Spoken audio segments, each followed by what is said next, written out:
सुप्रभात। बगरू महिला पीजी महाविद्यालय की ओर से सभी छात्राओं को सुप्रभात, नमस्कार। आज हम ऑनलाइन कक्षाओं की कड़ी में बीए पार्ट द्वितीय वर्ष बीए बीएड द्वितीय वर्ष का ऑप्शनल विषय के रूप में इतिहास प्रश्न पत्र प्रथम के पहले अध्याय का अध्ययन करेंगे। पहला प्रश्न पत्र जो है उसका नाम है मध्यकालीन भारत या मध्यकालीन भारतीय इतिहास। इसका टाइमिंग जो है वो 12वीं शताब्दी से 18वीं शताब्दी तक का रहेगा। अर्थात मध्यकालीन भारत के इतिहास में हम 12वीं से 18वीं शताब्दी तक के इतिहास को पढ़ेंगे। उसमें हमारा पहला अध्याय जो रहेगा वो है तुर्की आक्रमण और राजपूत प्रतिरोध, जो मैंने एक क्लास पहले ले चुकी है। उसमें बता दिया है कि तुर्की आक्रमण एवं राजपूत विरोध। इसी अध्याय में हमने पिछली क्लास में आपको बताया किस प्रकार भारत पर विदेशी जातियों के रूप में इस्लाम धर्म को प्रसारित करने वाले मुस्लिम शासकों के द्वारा यहाँ पर शासन विरोध किया गया, आक्रमण किया गया। उसमें सबसे पहले अरबी, फिर तुर्कियों में हमने एक पढ़ लिया है जिसका नाम था महमूद गजनवी। आज उसी कड़ी में आगे बढ़ते हुए हम दूसरे तुर्की आक्रांता के रूप में मोहम्मद गौरी का अध्ययन करेंगे कि मोहम्मद गौरी जो था वो कौन था, कहाँ से आया था, अर्थात कौन से वंश का था, जिसका नाम गौर वंश है, ये किस जगह है, उसका अध्ययन करेंगे अर्थात परिचय के रूप में पहले।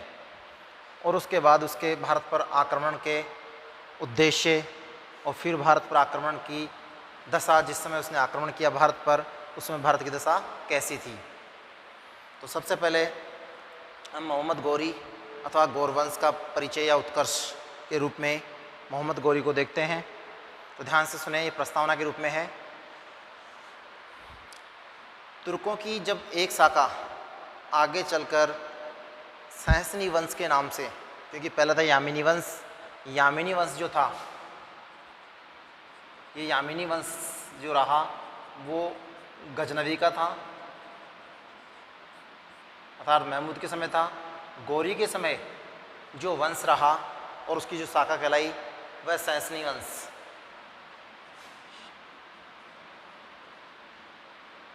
सहसनवी वंश के रूप में आपसे पूछा जाए गौरी कौन सी वंश से था या कौन सी शाखा से था, तो सहसनवी वंश का नाम बताएंगे आप। सहसनी वंश के नाम से विख्यात हुआ।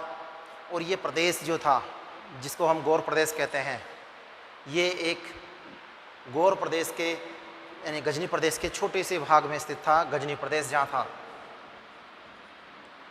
गजनी प्रदेश, उसी प्रदेश के पास या बीच में एक छोटा सा प्रदेश था ये, जिसको हम कहते हैं गजनी। और ये हेरात, गजनी और हेरात की पहाड़ियाँ जो पर्वतीय क्षेत्र है उसके आसपास फैला हुआ प्रदेश था। और यहीं के शासक गौर वंश के शासक कहलाए, जो सहसनी वंश से संबंध रखते थे।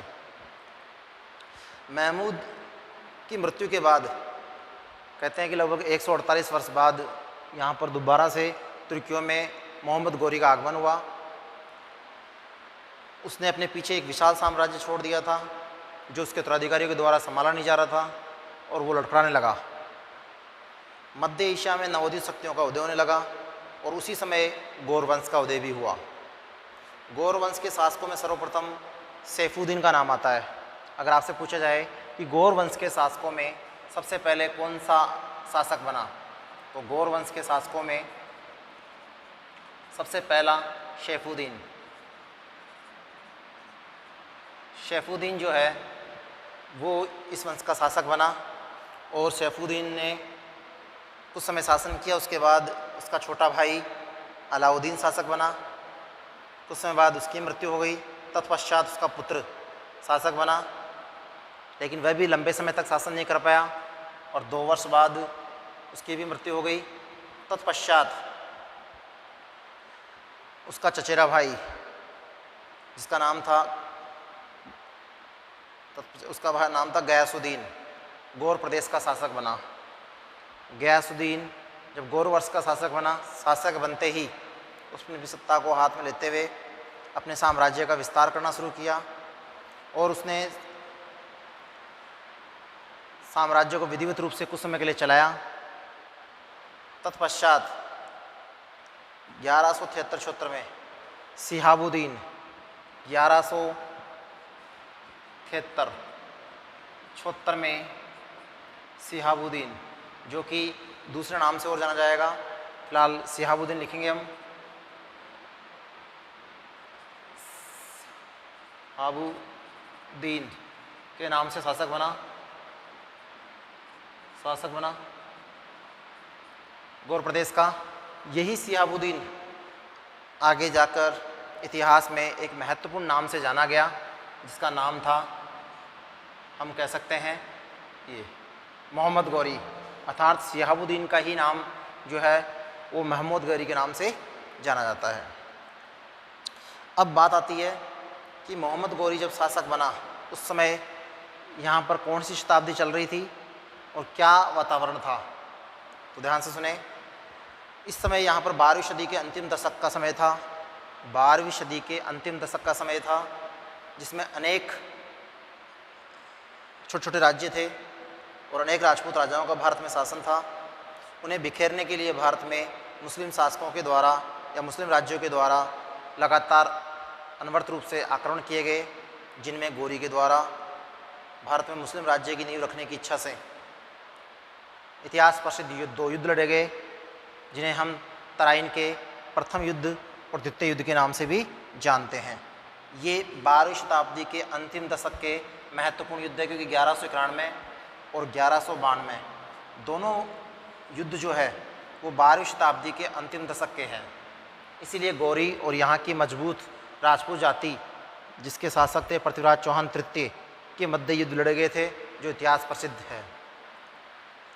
तराइन के युद्ध जब 91-92 में लड़े गए, उसके समय भारत की राजनीतिक स्थिति की अगर हम चर्चा करें तो उस समय भारत की दशा या यहाँ की राजनीतिक स्थिति बिल्कुल दयनीय थी या कमज़ोर थी। तो हम ये पॉइंट लेते हैं कि गौरी के भारत पर आक्रमण के समय भारत की दशा या स्थिति, तो देखिए ध्यान से सुने इसे भी। तुर्की आक्रमण के समय भारत में अनेक छोटे छोटे राज्य बने हुए थे, या कह सकते हैं कि तुर्की आक्रमण के समय भारत अनेक छोटे छोटे राज्यों में बटा हुआ था और राजपूतों में आपसी संघर्ष था, अर्थात उनमें मतभेद था, एकता का अभाव था। उसी का फ़ायदा इन्होंने उठाते हुए तुर्कों ने भारत में प्रवेश किया और राजनीतिक एकता का अभाव होने के कारण यहाँ राजपूत शक्तिशाली नहीं बन पाए और उनके आपसी इसी संघर्ष से सारा देश छोटे छोटे टुकड़ों में बट गया। अब छोटे छोटे टुकड़ों में बटा, उसकी हम बात करते हैं, जैसे फॉर एग्जांपल उदाहरण के रूप में कि भारत कैसे छोटे छोटे टुकड़ों में बट गया। और जब तुर्कियों ने आक्रमण किया, अर्थात मोहम्मद गौरी ने भारत पर आक्रमण किए, तब भारत कौन कौन से भागों में बटा हुआ था और कौन कौन से यहाँ के राज्य थे जो प्रमुख रूप से राजपूत जाति के रूप में अपनी पहचान रखते थे। सबसे पहले हम यहाँ बात करते हैं गौर वंश के, सबसे पहले बात करते हैं यहाँ पर उत्तर पश्चिमी के मुस्लिम राज्य। सबसे पहले भारत में वो प्रदेश आएंगे जहाँ से तुर्कों ने प्रवेश किया, जहाँ से गजनवी ने अपने वंश की नींव रखी और गजनवी ने अपने उत्तराधिकारियों को छोड़ा। वो उत्तरी पश्चिम के मुस्लिम राज्य ही थे, जहाँ पर उनके उत्तराधिकारी शासन की सत्ता को चला रखे थे। और वहाँ पर जो जाति थी मुसलमानों के रूप में, वो कर्माथी जाति के शिया मुसलमानों का शासन था। अगर पूछा जाए यहाँ कौन से लोगों का शासन था, तो उत्तर पश्चिम में मुस्लिम राज्य के रूप में कर्माथी जाति के शिया मुसलमानों का शासन था और पंजाब में गजनवी वंश के उत्तराधिकारियों का शासन था। तो पंजाब और उत्तर पश्चिम के मुस्लिम राज्यों पर गजनवी वंश के यानी मुस्लिम राज्य के रूप में गजनी वंश के उत्तराधिकारियों का शासन था। दूसरी बात करते हैं हम जो राजपूत जाति के रूप में है, अजमेर। अजमेर राजस्थान में है और अजमेर में यहाँ पर चौहान वंश का शासन था और गौरी के आक्रमण के समय अजमेर और दिल्ली पर चौहान वंश के शासक के रूप में सर्वाधिक शक्तिशाली शासक और राज्य के रूप में चौहान वंश और राजा के रूप में पृथ्वीराज चौहान तृतीय प्रमुख था।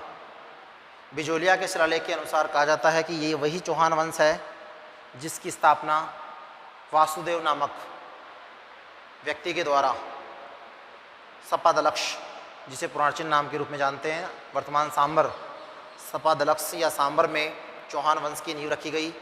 उसी वंश में अनेक राजा हुए और अनर्थ रूप से ये वंश, क्योंकि ये 597 के लगभग की घटना है जिस समय चौहान वंश के नींव रखी गई थी, लेकिन लगातार आगे बढ़ते हुए 12वीं शताब्दी में गौरी के आक्रमण के समय चौहान वंश के शासकों में पृथ्वीराज चौहान तृतीय का नाम आता है। तो कड़ी में कुछ शासकों को हम चौहान वंश के शासकों को बताते हैं जो आपको ध्यान में रहे। सबसे पहला व्यक्ति जो था वासुदेव था, जिसने चौहान वंश की स्थापना की। उसके बाद इस वंश में दुर्लभ राजा प्रथम ने काफ़ी ख्याति प्राप्त की। उसके बाद दुर्लभ राजा जिसको द्वितीय कहते हैं, उसके बाद विग्रहराज, फिर विग्रहराज द्वितीय। उसके बाद चौहानों के राजाओं में हम बात करें तो अजमेर के आसपास अजमेर नगर को बसाने वाले या अजमेरू के नाम से अजमेर को बसाने वाले शासक का नाम महत्वपूर्ण होता है, जिसमें अजयराज का नाम आता है। अजयराज चौहान वंश का वह शक्तिशाली शासक था जिसने अजमेर में अपनी राजधानी बनाते हुए चौहान वंश को सांबर से अजमेर तक पहुंचाया। अजयराज के बाद अर्णोराज, ये भी चौहान वंश का पराक्रमी शासक था। अर्णोराज के बनने के बाद पृथ्वीराज द्वितीय, फिर उसके बाद सोमेश्वर, और सोमेश्वर के पुत्र के रूप में ही पृथ्वीराज चौहान तृतीय को हम याद रखते हैं। अर्थात त्रायण के युद्ध के समय जो शासक चौहान वंश का था वह पृथ्वीराज चौहान तृतीय था। इसीलिए हमें यहाँ तक का इतिहास जानने के लिए हमने अजमेर के चौहान राज्य के प्रमुख शासकों को उल्लेखित किया है। तो ये स्थिति उस समय चौहान वंश की थी। पृथ्वीराज चौहान तृतीय जो चौहान वंश का शासक बना, इसे इतिहासकार राय पिथौरा के नाम से भी जानते हैं। इसे इतिहास में राय पिथौरा की संज्ञा दी गई है। पृथ्वीराज चौहान के शासक बनते ही उसने अपने आसपास के क्षेत्र को जीतकर अपने राज्य में कर लिया और चौहान राज्य में अब साम्राज्य विस्तार होकर अलवर, भरतपुर, मथुरा और उसके आसपास के क्षेत्र भी शामिल हो गए। 1182 में आते आते पृथ्वीराज तृतीय ने अपने आप को स्वतंत्र शासक घोषित कर लिया और चौहान वंश की विस्तारवादी नीति के तहत उसने अपने पड़ोसी राज्यों पर आक्रमण करने के लिए सबसे पहले महोबा के चंदेलों पर अधिकार किया। पृथ्वीराज चौहान ने महोबा के चंदेलों पर अधिकार किया। उसके बाद 1187 में गुजरात के चालुक्यों पर आक्रमण किया। उसके बाद पृथ्वीराज चौहान ने गैडवाल वंश के साथ लंबे समय तक संघर्ष किया और कन्नौज के शासक जयचंद, जो महत्वपूर्ण है, जयचंद गैडवाल वंश के शासक थे, उनके मध्य दोनों में विरोधाभास की स्थिति रही। इतिहासकारों के अनुसार इसमें और भी अन्य कारण थे जिसकी वजह से पृथ्वीराज चौहान और कन्नौज के शासक गैडवाल वंश, इनके मध्य आपस में मनमुटाव था, जिसका एक कारण ये भी माना जाता है कि पृथ्वीराज चौहान ने जयचंद की पुत्री संयोगिता को स्वयंवर से अपहरण कर लिया था। इसीलिए कन्नौज के शासक जयचंद और पृथ्वीराज के मध्य विचारों की मतभेदता के साथ साथ महत्वाकांक्षा और भी कई प्रकार की विरोधाभास की नीतियां थी। आगे है, जयचंद अपने अपमान का बदला लेने के लिए पृथ्वीराज को पराजित करना चाहता था। इसीलिए उसने गौरी को भी भारत पर आक्रमण के लिए या चौहानों पर आक्रमण करने के लिए निमंत्रण दिया। ये भी इतिहासकारों के द्वारा कहा जाता है कि गौरी को बुलाने में कन्नौज के शासक जयचंद का महत्वपूर्ण योगदान रहा। ठीक है, तो ये थे चौहान वंश। अब है कन्नौज के गैडवाल वंश। इसका परिचय हालांकि इस चौहान वंश में आ चुका है, लेकिन फिर भी थोड़ा बता दें कि उत्तरी भारत का दूसरा प्रमुख शक्तिशाली राज्य चौहानों के बाद में गैडवाल वंश था और यहाँ के शासकों में गोविंद चंद्र, उसके बाद विजय चंद्र और उसके बाद कन्नौज के शक्तिशाली शासक थे जो धीरे धीरे अपनी सत्ता को बढ़ाने के लिए आगे बढ़ते आ रहे थे। उसी में एक महत्वाकांक्षी शासक जो बना वो जयचंद माना गया। जयचंद महत्वाकांक्षी और शक्तिशाली शासक था जिसका विवरण पृथ्वीराज रासो, जिसे चंद्रवर्दाई के द्वारा लिखा गया है, उसमें विशेष रूप से इसका उल्लेख किया गया है। तो ये है कन्नौज के गैडवाल वंश।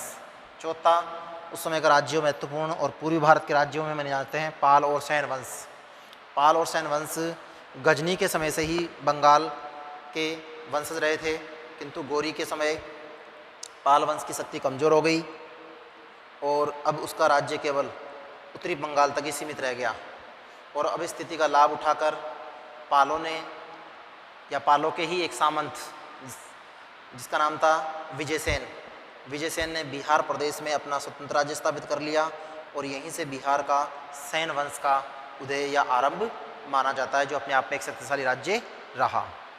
तो आपको ध्यान रखना है, बंगाल में पाल वंश था, बाद में पाल वंश कमज़ोर हो गया और उसके बाद सेन वंश आया और उसने बिहार में अपना क्षेत्राधिकार बढ़ाते हुए अपनी सत्ता को स्थापित किया।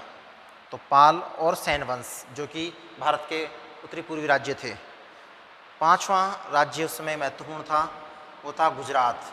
गुजरात में सोलंकी वंश था।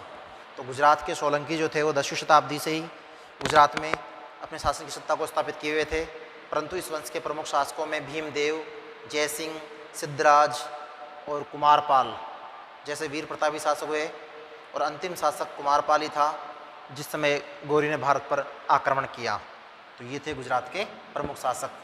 छठे नंबर पे अन्य राज्य जो छोटे मोटे राज्य थे जिनकी स्थिति को हम इस प्रकार कह सकते हैं कि भारत में अन्य राज्यों में चंदेलों का शासक था, बुंदेलखंड में देवगिरी के यादव थे, वारंगल के काकतीय थे और द्वार समुद्र के कौशल और मदुरई के पांडे आदि प्रमुख राजवंश थे और छोटे छोटे राज्यों के रूप में अपनी सत्ता को स्थापित किए हुए थे।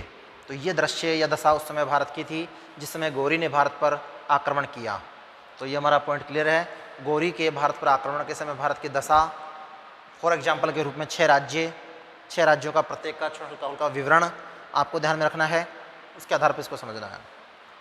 ठीक है, अब आती है बात राज्य होने के बाद कि गौरी ने भारत पर आक्रमण क्यों किया।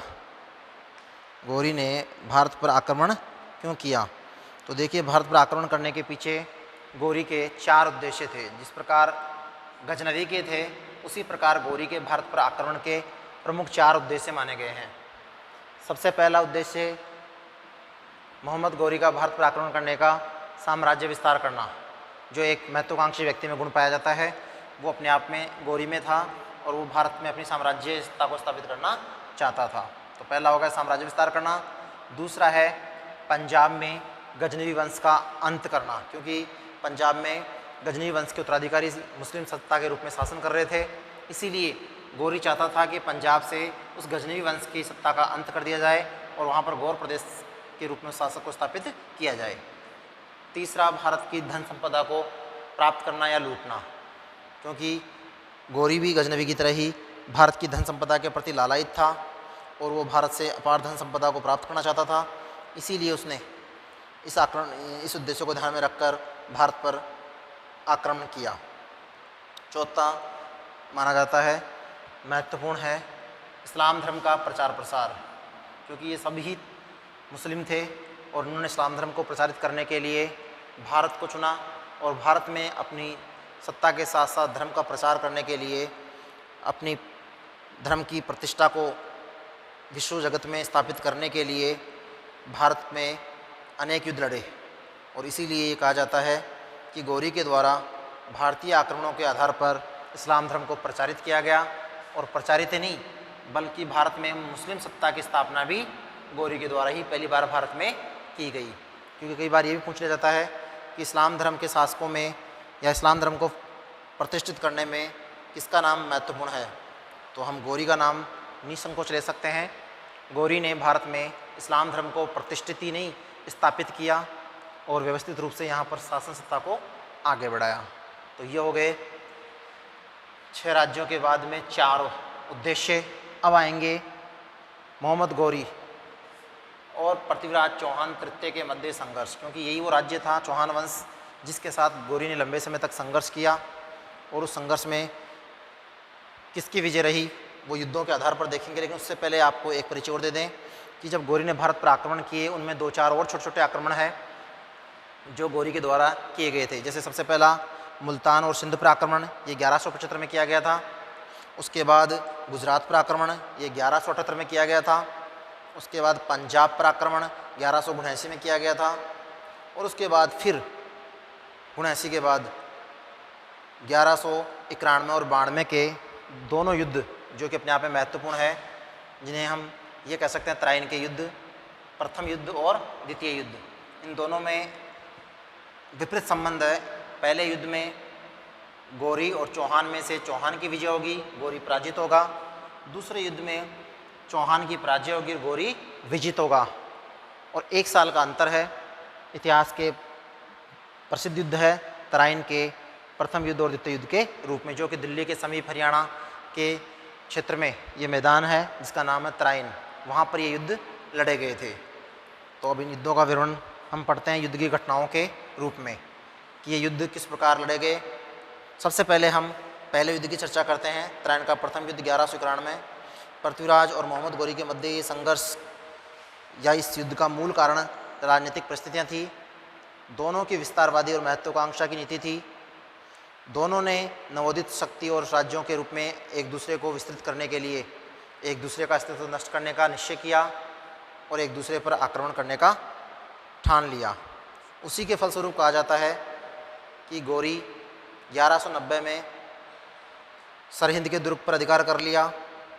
उस दुर्ग से आगे बढ़ते हुए उसने जयचंद जो गढ़वाल वंश के शासक थे उसके साथ समझौता करते हुए उसको भी अपनी सेना के साथ मिलाते हुए चौहान के साथ युद्ध लड़ने का आगे संकल्प लेते हुए आगे बढ़ा।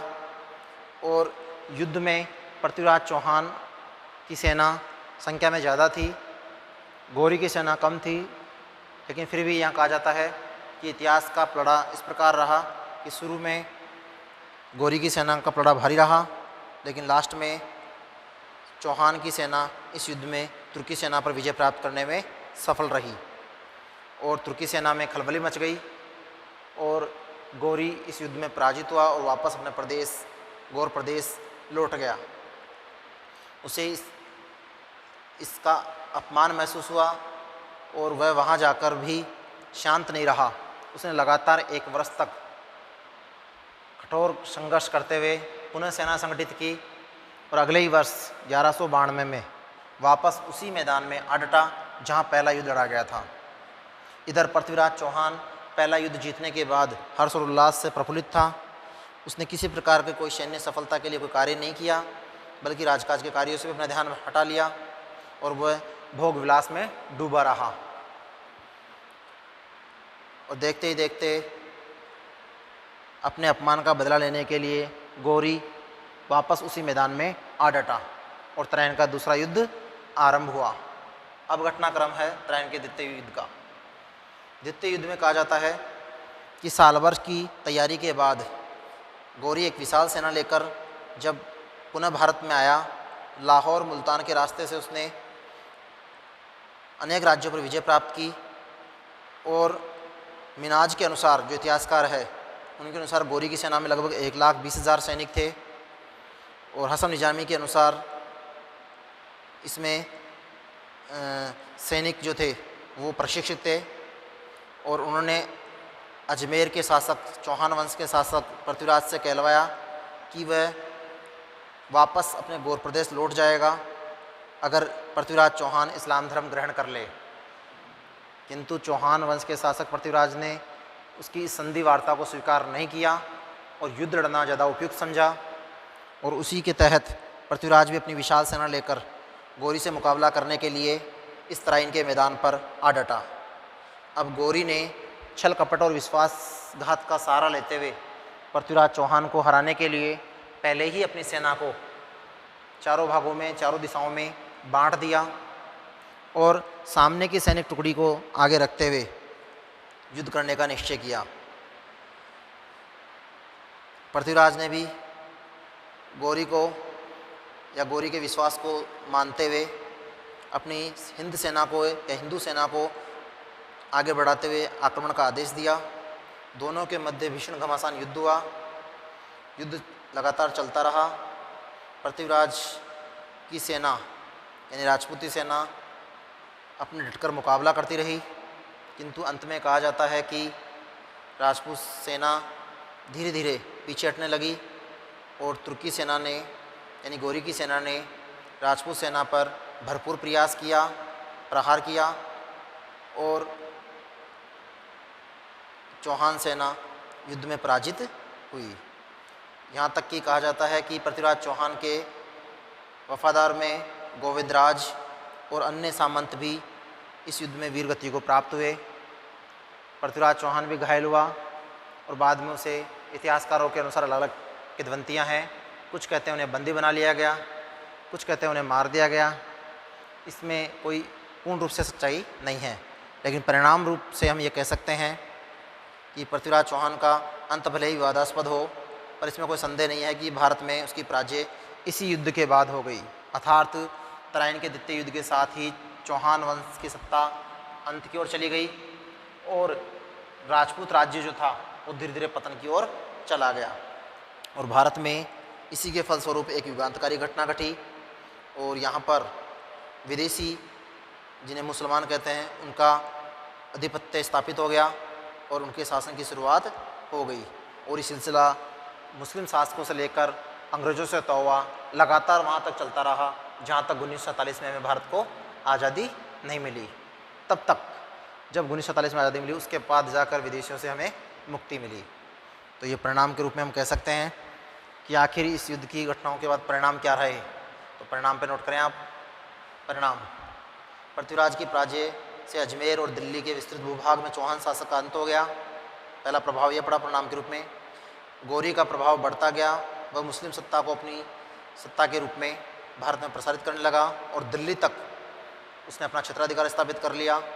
डॉक्टर आशीर्वाद लाल के श्रीवास्तव के अनुसार ये कहा गया है कि तराइन का दूसरा युद्ध भारतीय इतिहास में एक युगांतकारी घटना या परिवर्तन था। यह युद्ध निर्णायक युद्ध सिद्ध हुआ।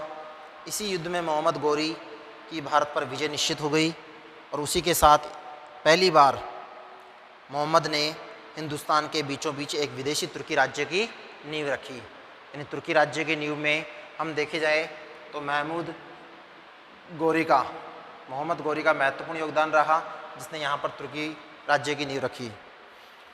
ठीक है।